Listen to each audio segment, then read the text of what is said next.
అందరికీ నమస్కారం అండి.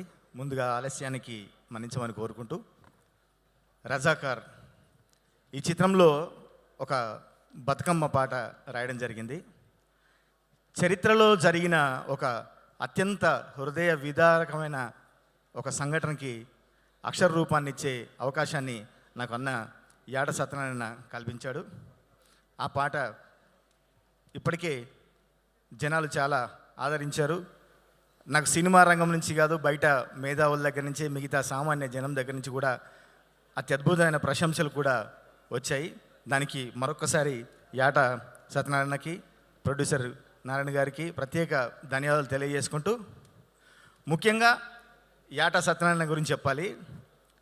తెలుగు చలనచిత్ర రంగంలో యాటన్న తెలుగు చలనచిత్ర రంగంలో ఈ చిత్రం నుంచి యాట వేట మొదలైందని చెప్తాను నేను. ఎందుకంటే నేను సినిమా రంగంలో అప్పుడే అడుగుపెట్టి నా కెరీర్లో నేను ఇంకా నిలదొక్కున్న టైంలో నుంచి నాకు మంచి మిత్రుడు, అన్న, శ్రేయోభిలాషి, మంచి గైడ్లైన్స్ ఇస్తూ, నాకు అన్న బిఫోర్ మ్యారేజ్ నుంచి ఒక ఫ్రెండు, మంచి గైడ్గా ఉండి అన్ని రకాలుగా నాకు మంచి మంచి సలహాలు ఇచ్చేవాడు.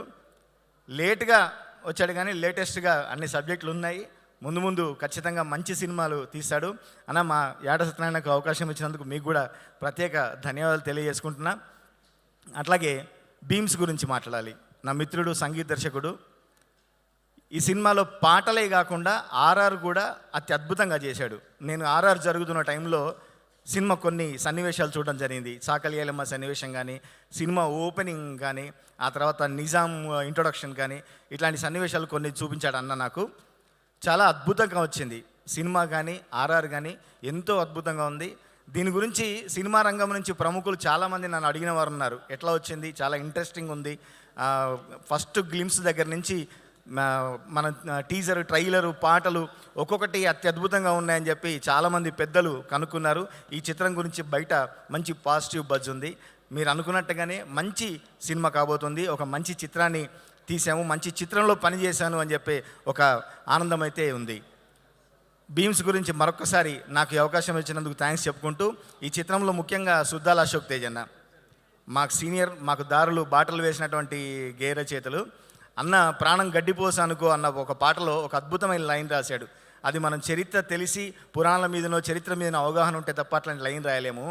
వెనుకటికి ఒకడెవడో వెన్నుముక తీసి 100 అంచుల కత్తి చేసిండట, మనం ఇప్పుడు మన ఆకలిని, మన పేగులను 1000 అంచుల కత్తి చేసి చలో పోరాడదాం పదరా, ప్రాణం గడ్డిపోచ అనుకో అని రాసిండు అన్న.